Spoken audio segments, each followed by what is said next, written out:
now introduce Dr. Janet Dafoe, who's the wife of Dr. Ron Davis, and she's been instrumental in getting us together as a group, talking about research ideas. She works in the behind the scenes, helping to keep this all moving together, because she has, and Ron have, a very, very sick son, Whitney Dafoe. He has been, I'll leave the story for Janet to tell, but he's actually the sickest person I've ever seen with any disease, anywhere, at any time. And I commend these parents for being wonderful, not only caregivers, but helping us find answers for millions because of their own struggle. So without further ado, here's Janet Dafoe.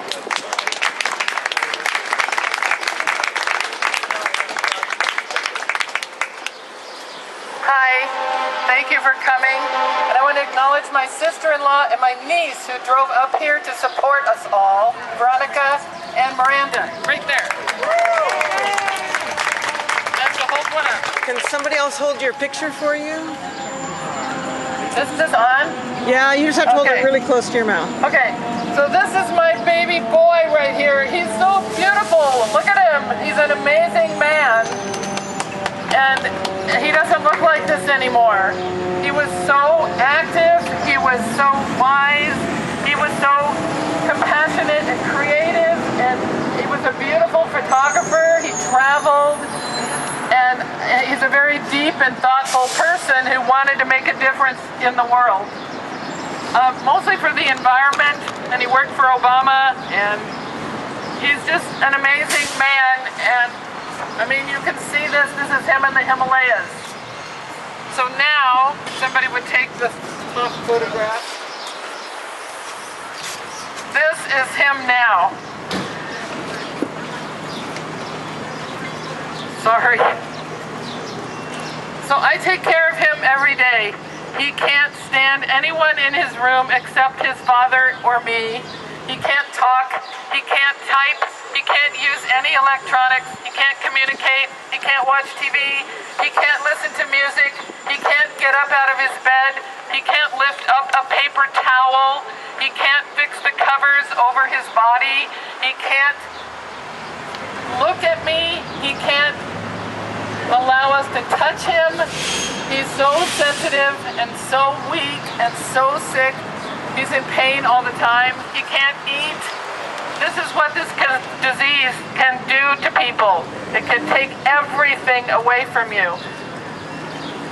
So I sit by his bed and look at him and take care of him.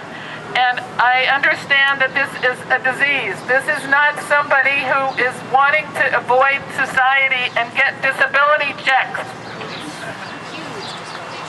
So then I walk into the other room and I see my husband, who's this amazing scientist who's read the entire literature about CFS, who works with Laurel Crosby and a wonderful team of Nobel Prize winners and National Academy of scientists who are the best, most bright, amazing people in the country who really want to figure this out.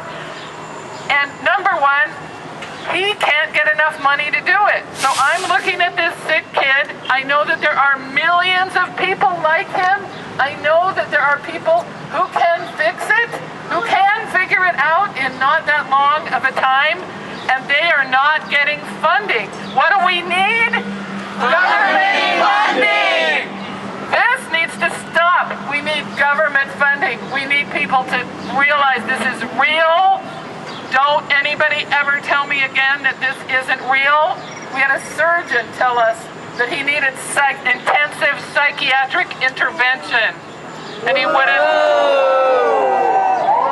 Do we need intensive psychiatric intervention? No! Do we need government funding? Yes!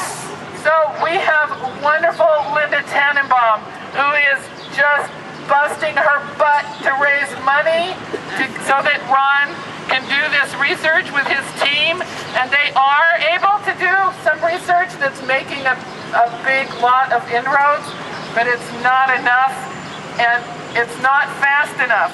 And I just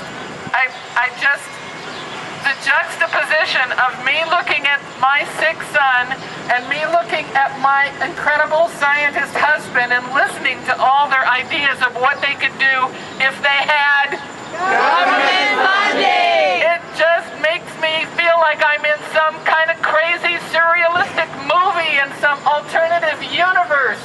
This is the United States of America. The NIH is supposed to take care of all its citizens. Their responsibility is to all sick people for all diseases, not just the ones that are in their favorite categories. So I just want to know what you think we need. Government funding! And this is for everybody, not just my son, all the millions of people that are suffering for this. So thank you so much for coming. I really appreciate all of you, and I'm so sorry for those of you who are sick. And so we are going to get what? Government funding!